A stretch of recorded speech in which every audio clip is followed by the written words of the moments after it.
టాలీవుడ్లో ఇప్పుడు ఒక స్టార్ వార్ అయితే నడుస్తూ ఉంది. టాలీవుడ్లో నెంబర్ 1 ఎవరు? అంటే ఒకే కైండ్ ఆఫ్ సినిమాలు చేసి, ఒకేసారి పాన్ ఇండియా ఇమేజ్ కాకుండా కన్సిస్టెంట్‌గా కెరియర్‌లో పెర్ఫార్మ్ చేసి, ఫ్యాన్ బేస్‌ని కమర్షియల్‌గా మార్కెట్ పరంగా పెంచుకుంటున్న విషయంలో ఇద్దరు స్టార్ల మధ్య మాత్రం ఒక స్టార్ వార్ అంటే వాళ్ళు చాలా బెస్ట్ ఫ్రెండ్స్. ఎన్టీఆర్ ఒక పక్క, రామ్ చరణ్ ఒక పక్క.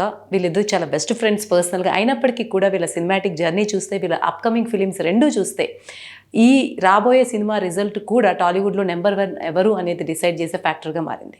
సో, ఓవరాల్‌గా వీళ్ళిద్దరి జర్నీని, అలాగే వీళ్ళిద్దరూ మిగిలిన చాలామంది పాన్ ఇండియా స్టార్స్ అయినప్పటికీ ఎలా నెంబర్ 1 పొజిషన్ కోసం అంటే కొంత ఫ్యాన్స్ పరంగా కావచ్చు, మార్కెట్ పరంగా కావచ్చు, ఎలా ఆ స్థానంలో నిలబడ్డారన్నది ఈ వీడియోలో చూద్దాం. ముందు ఎన్టీఆర్ వరకు చూసుకుంటే, ఎన్టీఆర్ తన కెరియర్ మొత్తాన్ని కూడా ఎక్కువ మా సినిమాలతో, కమర్షియల్ ఫార్ములా సినిమాలతో మొదలుపెట్టారు. సో, ఆ ట్రాప్‌లో ఆయన చాలా కాలం చేస్తూ ఉన్నారు. సాంబా కావచ్చు, ఈ సినిమాలన్నీ కూడా ఒక ఫార్ములాకే వెళ్ళిపోయాయి. కానీ ఎప్పుడైతే ప్రేక్షకులకి ఆ సినిమా, ఆ ఫార్ములా బోర్ కొడుతుంది అనుకున్నారో, వెంటనే తన ఫిజిక్‌ని మార్చుకున్నారు. తర్వాత టెంపర్ సినిమా నుంచి ఆల్మోస్ట్ మొత్తం కూడా ఒక టర్న్ తీసుకుందనే చెప్పొచ్చు ఆయన సినిమా జర్నీ. అందులో అరవింద సమేత, జనతా గ్యారేజ్, తర్వాత ఆర్ఆర్ఆర్, ఈ 3 సినిమాలతో ఆయన ఎక్స్పెరిమెంట్స్ చేస్తారు. కానీ రిస్క్ చేసేవి కాదు. ఏవైతే ప్రేక్షకులతో కనెక్ట్ అవుతాయో, తన ఇమేజ్‌ని పెంచుతాయో అన్న విషయంలో స్క్రిప్ట్ సెలక్షన్‌లో కూడా చాలా కేర్ఫుల్‌గా ఉన్నారు. అలాగే ఆయన రా ఎనర్జీ, డాన్స్ కావచ్చు, ఇవన్నీ కూడా ఆయన్ని ఒక గ్లోబల్ స్టార్‌గా చేశాయి. అఫ్‌కోర్స్ ఎప్పుడైతే ఆర్ఆర్ఆర్ అయిపోయిందో, అందరూ అంటూ ఉంటారు రాజమౌళితో ఎవరు సినిమా చేసినా ఖచ్చితంగా ఆ స్టార్స్‌కి నెక్స్ట్ అంత తొందరగా హిట్ రాదు అని. ఆ విషయం నిజమా అబద్ధమా అది పక్కన పెడితే, తన తర్వాత దేవరా సినిమా చేసినప్పుడు దేవరాకి ఆల్మోస్ట్ ఆల్ ఒక మిక్స్డ్ టాక్ వచ్చింది. ఇంకా చెప్పాలంటే నెగిటివ్ రెస్పాన్స్ వచ్చింది. కానీ పర్సనల్‌గా మాత్రం ఎన్టీఆర్‌కి అది ప్లస్ అయింది కొంతమేరకు. ఎన్టీఆర్ అనే నటుడు మాస్ ఆడియన్స్‌ని అంత పుల్ చేయగలడు. ఒక మాస్ ఆడియన్స్‌ని పుల్ చేసేటువంటి కెపాసిటీ, అంటే డాన్స్ ఎనర్జీయే కాకుండా ఇతనిలో మాస్ ఆడియన్స్‌ని పుల్ చేసేటువంటి ఒక యాంగిల్ కూడా ఉంది యాక్టర్‌గా అనేటువంటిది దేవరా సినిమాతో ప్రూవ్ అయింది. దాని తర్వాత వచ్చిన వార్ 2 ఫెయిల్ అయినప్పటికీ కొంత బాలీవుడ్ ఆడియన్స్ కూడా తన ఫేస్ చూపించగలిగాడు. అక్కడ కూడా ఆడియన్స్‌ని పుల్ చేయగలిగాడు.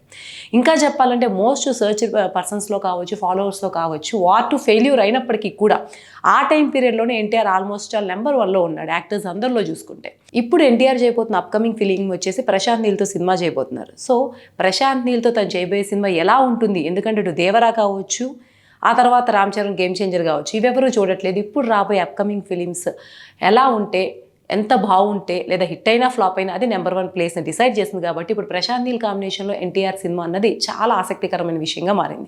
సో, ఓవరాల్‌గా ఎన్టీఆర్ జర్నీని చూస్తే స్క్రిప్ట్ సెలక్షన్ విషయంలో కానీ, స్ట్రాటజీ విషయంలో కానీ ఎప్పుడూ కూడా సోషల్ మీడియా పరంగా, మార్కెటింగ్ పరంగా తన్ను తాను నిలుపుకోవడంలో నెంబర్ 1గా ఉన్నారు ఆయన. ఇంకొకరు వచ్చేసి రామ్ చరణ్. రామ్ చరణ్ కెరియర్‌ని చూసుకుంటే అది ఎన్టీఆర్ లాగా కన్సిస్టెంట్ కెరియర్ కాదు. ఎన్టీఆర్ 1, 2 ఫ్లాప్స్ వచ్చినా వెంటనే ఒక హిట్ కొట్టు ఎట్లాగొట్లా he was on the race.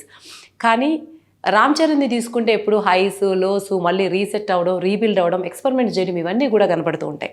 Magadheera లాంటి ఒక మంచి హిట్ కొట్టిన తర్వాత రాజమౌళితో దాన్ని వెంటనే రామ్ చరణ్ క్యాష్ చేసుకోలేదు. దాని తర్వాత ఎన్నో ఎక్స్పెరిమెంట్ చేశారు. చాలా ఫెయిల్యూర్ సినిమాస్ ఇవన్నీ ఉన్న తర్వాత మళ్ళీ తర్వాత రంగస్థలం సినిమాతో కేవలం స్టార్ కాదు, గొప్ప యాక్టర్ రామ్ చరణ్ అని తను ప్రూవ్ చేసుకున్న తర్వాత మళ్ళీ మధ్యలో కొంత గ్యాప్ వచ్చిన తర్వాత ఆర్ఆర్ఆర్ సినిమాతో ఒక గ్లోబల్ స్టార్‌గా ఆయన ఎదిగారు. కానీ ఆయన కెరీర్ మొత్తంలో మగధీర, ఆర్ఆర్ఆర్, రంగస్థలం పక్కన పెడితే మిగతావన్నీ కూడా ఎక్స్ట్రాడినరీ పెర్ఫార్మెన్స్ అని చెప్పుకోవడానికి లేవు. అఫ్‌కోర్స్ రామ్ చరణ్‌లో ఒక నటుడిని చూపించినప్పటికీ విపరీతమైనటువంటి ఒక నెంబర్ 1 స్థానానికి తీసుకెళ్లేవి కనిపించలేదు.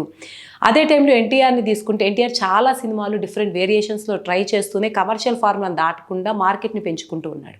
ఏదేమైనప్పటికీ ఆర్ఆర్ఆర్‌తో ఈ ఇద్దరి మీదే నెంబర్ 1 పొజిషన్ అనేది అయితే ఆడియన్స్ కానీ, మార్కెట్ పరంగా కానీ టార్గెట్ అయి ఉంది. దాని తర్వాత ఆర్ఆర్ఆర్ తర్వాత ఆచార్య కావచ్చు, గేమ్ చేంజర్ కావచ్చు, 2 సినిమాలు డిజాస్టర్ అవడంతో కొంత రామ్ చరణ్ ఇబ్బందుల్లో ఉన్నాడు. ఇప్పుడు మళ్ళీ పెద్ది సినిమా రిలీజ్ కాబోతూ ఉండడం, పెద్ది సినిమాతో గనక ఒకవేళ రామ్ చరణ్ మళ్ళీ రీసెట్ అయ్యి దీంట్లో టాప్ చేయకపోయినా, అంచనాలు అంచుకోకపోయినా, మార్కెట్ని పెంచుకోలేకపోయినా మళ్ళీ రేస్లో వెనకబడి ఆల్మోస్ట్ ఆల్ ఫేడ్ అవ్వచ్చు. ఎందుకంటే 3 సినిమాలు వరుసగా ఒక పెద్ద హీరోకి, స్టార్ హీరోకి 3 సినిమాలు వెనకబడినాయి అంటే ఆల్మోస్ట్ ఆల్ కొంతకాలానికి నెక్స్ట్ ఇంకో సినిమా రావడానికి 2-3 ఏళ్ళు పడుతుంది. కాబట్టి అంచనాలు తగ్గిపోతాయి. అప్పుడు అందులోని ప్రశాంత్ నీల్ లాంటి హీరోతో ఎన్టీఆర్ చేస్తూ ఉన్నప్పుడు అదొక గ్లోబల్ ఇమేజే కాదు, పాన్ ఇండియానే కాదు, గ్లోబల్ ఇమేజ్ని కూడా విస్తరించుకునేటువంటి ఒక నేపథ్యం అయితే ఎన్టీఆర్‌కు ఉంది. సో, వీళ్ళిద్దరి మధ్య నెక్స్ట్ సినిమాలు వస్తే తప్ప చెప్పలేము.